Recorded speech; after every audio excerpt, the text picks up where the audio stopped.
کھیل کی دنیا سے خبر. انڈیا اور جنوبی افریقہ کے درمیان 3 ٹیسٹ میچوں کی سیریز کا پہلا میچ آج سے شروع ہو رہا ہے. پہلا ٹیسٹ میچ سینچورین کے سپر اسپورٹس پارک میں کھیلا جائے گا. یہ سیریز ٹیم انڈیا کے لیے کافی اہم ہے کیونکہ انڈیا نے آج تک جنوبی افریقہ میں ٹیسٹ سیریز نہیں جیتی ہے. انڈیا یہ ٹیسٹ سیریز جیت کر جنوبی افریقہ کی سرزمین پر تاریخ رقم کرنا چاہے گی.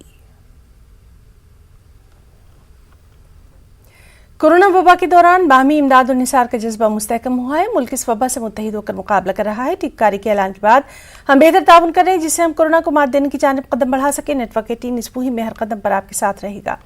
جب تک سبھی محفوظ نہیں تب تک کوئی محفوظ نہیں ہوگا. اس سوچ کی بنیاد پر ہماری مہم سنجیونی کا مقصد یہ یقینی بنانا ہے کہ ویکسین پانا سبھی ہندوستانیوں کا حق ہے.